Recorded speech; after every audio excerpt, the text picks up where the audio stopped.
Librong Itim, an anthology of short Philippine horror stories ni Jem Vecino. Narrated by Clifford Gonzalez. Masamang Damo. Nak, napasok ka na ba? Tanong ni nanay. Kumain ka naman kahit konti oh. Okay lang, nay. Busog pa po ako. Nagsuot ako ng relo at inayos ang nameplate sa chest pocket ko. Bibili na lang po ako sa school. Nagtungo ako sa kabilang kalye at pinuntahan ang matalik kong kaibigan. John! Tawag ko sa maliit niyang apartment. Nandiyan ka pa ba? Bumukas ang bintana at sumilip sa akin ang isang mukhang napapalibutan ng kulot na buhok. Sean! Tawag niya sa akin. Sandali, paalis na rin ako. Sinara niyang muli ang bintana at kinandado ang pinto paglabas niya. Nakasuot din siya ng puting uniforme na bagay sa kanyang pagkatao. May dala ka na namang pandesal? Tanong ko sa kanya. Dadaan ka ba uli sa rotonda? Oo. Simple niyang sagot. Madalas magdaan doon si John para magbigay ng almusal sa mga batang palaboy. Ingat ka, sabi ko sa kanya. Ang mababait, maagang kinukuha ni Lord. Eh di okay lang. Pareho tayong maagang mamamatay. Pareho kaming natawa. Kung alam mo lang. Oh, may latay ka na naman. Tanong ni John sa isa sa mga bata. Masyado ka kasing malikot eh. Napatitig ako sa paslit. Napagalitan ka ba ng nanay mo? Tanong ko sa kanya. Di po ya. Sagot ng batang babae. Kanina lang to. Tinulak ako ni B-Boy habang naghahabulan kami. Kaya dapat mag-iingat kayo. Hinawakan ni John ang sugat ng bata. Pag-alis ng kamay niya ay tuyot na langib na ito at nawala na ang pasa. Ang galing mo talaga, ya. Hangang-hanga ang bata. Ayaw nga maniwala ni mama na marunong ka mag-magic eh.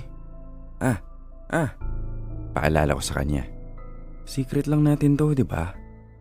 Tumingin ako sa iba pang mga bata sa paligid namin. Lahat sila ay ngumiti at tumango. Tama. Secret lang dapat ito. Problema hindi ito kayang itago ni John. Hindi niya makayang hindi tumulong sa mga tao. At iyon, ang biggest flaw niya. Ang flaw naming dalawa. May kakayahan siyang manggamot sa pamamagitan ng hawak lang. Dahil dito, ginamit siya dati ng sarili niyang tatay para mangwarta sa mga tao bilang isang faith healer. Matagal na yon. Ang lola na niya ang nag-alaga sa kanya. At kasalukuyan siya nag-aaral ng medisina para lalong makatulong. Jan, malilate na tayo sa school. Paalala ko sa kaibigan ko habang nakatingin sa relo.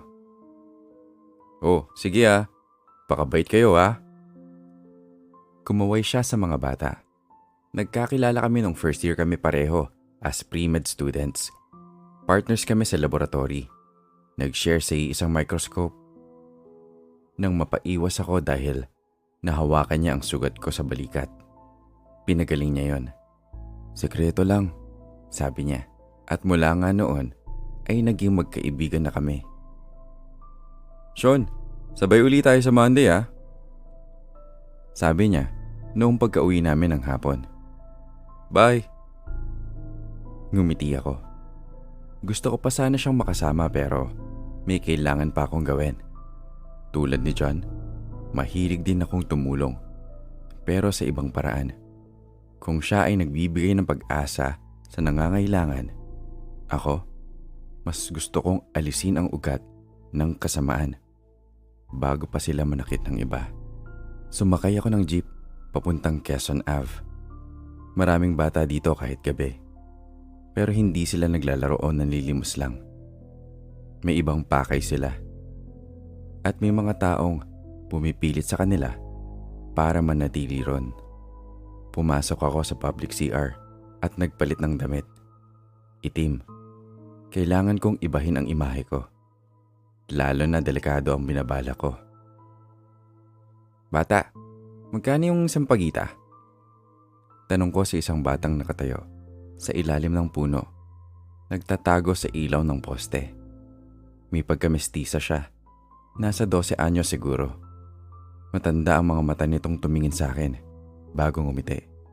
3-5 po, ya. Pabulong na sagot ng bata. Wala ka bang kasamang iba? Napatingin ang bata sa likod ko. Napansin kong may papalapit. Ano hanap mo, ya?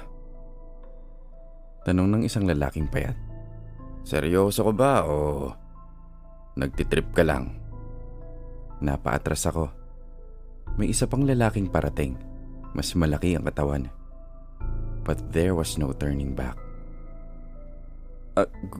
Gusto ko lang pong sumubok. Sagot ko sa kanya. Oh, may pera ka ba? Tanong ng bagong dating. Inilabas ko ang wallet ko at ipinakita ang tig-1,000 pera sa loob. Nagkatinginan ng dalawa at ngumiti. Ano bang hanap mo, sir? Tanong ng payat. Yung mas bata sana? Ano? Mga 2 to 3 years old? Ha! Hindi naman po ganoon. Ito po okay na. Pero baka may iba pa ho. Dinala nila ako sa isang spa. May beer house sa ilalim nito at halatang nagmamasid ang mga parokyano habang nag-iinuman. Dito, pwede kang pumili. Sabi ng mas malaki sa dalawa. Pinakabata namin dito, 2. Pinakamatanda dito, 18. Kung gusto mo ng virgin, meron din. Magkano po kung virgin? Tanong ko. Nagkukunwari pa ring mahiyain. 10,000. Mas bata, mas mahal. Sagot ng payat. Naku ho, 8,000 lang ho yung dala ko, kuya eh. Nakita kong nagningning ang mga mata nila. Pwede naman yung pag-usapan eh. Dinala nila ako sa isang kwarto. Maraming mga bata rito. Mga lalaki pa ang iba. Pero wala doon ang hinahanap ko. Eto, bago lang to. Hinatak ng payat ang isang batang lalaki na agad umiyak. Magkano yan, ya? Sara natin sa 8. 2 po sana yung gusto ko eh. Ge, sa 8 bigay ko na rin to. Tinulak niya palapit sa akin ang tindera ng sampagita. Pero 1 oras lang kayo ha. Sinamahan nila kami sa taas. May mga kwarto doon. Maliliit.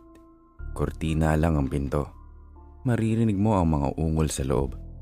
Pinili ko ang nasa pinakadulo. At doon na nga kami pumasok. Ano po yung gusto nyo, ya? Tanong ng sampagita vendor habang hinuhubad ang saplot niya. Tumabi kayo sa akin dito sa kama. Hinatak niya palapit sa akin ang lalaking umiiyak pa rin. Ilang taon ka na? Nakangiti kong tanong sa paslit. Bago ka lang dito? Tumango siya. Nagpunas ng luha. I'm 7. Mahina at maliit ang boses niya. I want to go home. Tonton, huwag kang makulit. Baka magalit si kuya. Sabi ng babaeng nakaupo sa kaliwa ko. Gusto mo ba kaming mag-sex, kuya? Tanong niya sa akin. Wag na. Ngumiti ako sa kanya. May itatanong lang ako. Inilabas ko ang cellphone ko at ipinakita sa kanila ang litrato ng isang batang babae. Kilala niyo ba to? Umiling ang babae. Bing ang pangalan niya. Siguro may 1 o 2 linggo pa lang siya rito. Sabi ko sa lalaki. Dinala siya dito ng tito niya eh. Si Ate Bing. Sagot nito. Tonton. Pagalit na sabi ng isa. Hinawakan ko sa bibig ang babae at tinulak at diniin siya pahiga sa kama habang hinarap ko si Tonton at ngumiti. Do you know where Ate Bing is? Tanong ko habang nagpupumiglas ang babae. Safe house. Tugon niya. That's where they teach us stuff. Hindi ko na tinanong kung ano ang mga natutunan nila doon. Can you take me there? Tumango ang bata. Binuhusan ko ng rabing alkohol na mula sa mesa ang manipis na kumot at kobre kama. Saka ko inilabas ang dala kong lighter at sinindihan ang mga yon. Nagtataka man ay kunot noong tinignan lang ako ng mga bata. Pinanood naming lumaki at kumalat ang apoy. Pagkatapos ay lumabas kami ng kwarto at nagsisisigaw ako sa may hallway. Sunog! Sinindihan ko rin ang ilang kurtinang pinto at muling nagsisisigaw. Agad na naglabasan ang mga nagpapanik na parokyano na nagmamadaling nagtatakbuhan pababa ng hagdan kasama namin. Maya-maya pa ay nasa labas na kami ng spa at narinig ko ng papalapit na ang mga bumbero na kanina ko pa tinawagan. Halika, let's go to the safe house. Sabi ko kay Tonton. Pumasok kami sa isang eskenita at kumaliwa sa ikatlong kanto. Tinuro ni Tonton ang isang bungalow sa likod ng mga warehouse habang nakatago kami.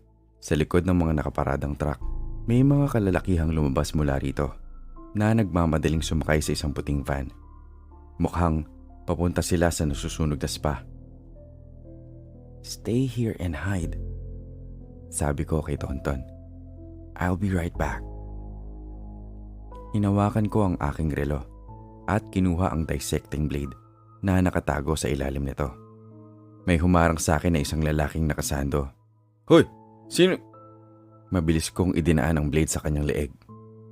Umapak ako ng patagilid at umikot sa likod niya bago pa tumalsik ang kanyang dugo. Isa itong move na perfect ko sa paglalaro bilang isang point guard sa basketball. Mabilis akong kumilos. Kahit sa varsity, ay kilala ko sa kakaiba kong galaw. May isa pang parating. Sinalubong ko siya, dala ang blade sa kaliwa kong kamay. Agad din siyang napaluhod, naligo sa sariling dugo. Ang ikatlong bantay, nakatayo sa tapat ng isang pintong nakapadlock. May dala siyang barel at agad niya itong pinaputok nang makita ako. Mabilis akong tumakbo sa gilid, yumuko sa harap niya, sabay talon pataas. Tinamaan ang ulo ko ng baba niya habang umikot ako sa kanyang likod at dinaanan ng blade ang kanyang leeg. Kinuha ko ang baril ng bantay at pinapatukan ang kandado. Tumambad sa akin ang may 2 dosenang bata nang buksan ko ang pinto. Pasensya na sa ingay sabi ko sa kanila. Nakangiti. Nandito ba si Bing? Kuya! Sigaw ng isang batang babae. Tumakbo siya sa akin. Ngunit bago pa siya umabot, may mga putok akong narinig at nakita ko siyang napadapa sa harapan ko. Napatingin ako sa isa pang bantay na nagtatago pala sa loob ng kwarto. Itinaas ko ang baril at pinuntirya ang kanyang noo. Lumabas kami sa bahay. Natawagan ko na ang fire department. Pinanood masunog ang lugar. Pinanood masunog ang lugar. Umiiyak pa rin ang mga bata pero kailangan ko nang umalis.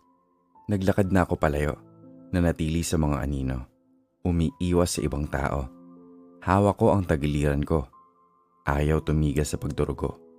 Dito ba ito matatapos? Natawa ko. Mula sa dilim ay nakita ko siya. Nakangiti sa akin. Nahanap mo na naman ako. Nginitian ko siya. Pongsyon! Sabi nito. Tapos na yung taguan. Sasama ka na ba sa akin? Mukhang ganun na nga. Iniabot ko sa kanya ang aking kamay. Handa na akong tanggapin ang aking pagkatalo nang may ibang humablot nito. Sean! Nagulat ako nang makita ko siya. Nahiya. Sandali. Ipakita mo sa akin yung mga sugat mo. Jan, it's too late. Bulong ko sa kaibigan ko. Hindi! Pilit niya. Itinaas niya ang aking kamiseta at namutla sa nakita pero hindi siya natinag. Napasigaw ako nang ipasok niya ang kamay niya sa loob ng aking tiyan at ilabas itong puro dugo. Dala na niya ang bala at hinawakan niya ang sugat ko na agad na nagsara. Nanginginig akong napatingin sa kanya. Hindi mo pa panahon, Sean. Sabi niya. Hindi kita papayagang umalis. Ibinulsa niya ang bala at tumingin sa dilim. At lalong hindi ko rin siya ibibigay sa'yo. Sabi niya sa batang nagtatago rito na unti-unting nawala. Ha? Nakikita mo rin siya? Gulat kong itinanong. Madalas kanyang sundan. Tsaka kanina napansin ko na ang saya-saya niya. Kaya sinundan ko kayo. Itinayo niya ako at inalalayang maglakad. Nakasalubong pa namin ang isang fire truck na papunta sa nasusunog na bahay. May lapit na kami sa may main road nang biglang may umakbay kay John. Tarantado kayo ah! Akala niyo ba makakatakas kayo ng basta-basta? Galit na boses ng lalaking payat. Nanlaki ang mga mata ko nang makita ang baril niyang nakatutok sa tagiliran ni John. Humanda kayo, mga po! Napatingin ako sa lalaking natigilan. Hawak ni John ang dibdib nito. Or rather, nakabaon ang kanyang kamay sa dibdib ng lalaki. Then he gave it a twist. Nakita kong nangisay ang lalaki at napahiga sa daan. Dali! Hinatak ako ni John patakbo at agad sumakay sa unang jeep na napara namin. Nagising ako kinabukasan sa kwarto ni John. Nandun ang bag kong itinago ko sa public CR na laman ang aking uniforme. Nandun din ang kaibigan kong natutulog sa silya sa tabi ko. Alam mo na? Tanong ko nang idilat niya ang mga mata. Tahimik lang siya. Kailan pa?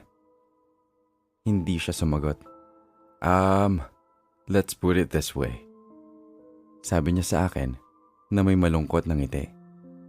Kung totoong ang masamang damo ay mahirap patayin, then that means we can stay together for a very long time.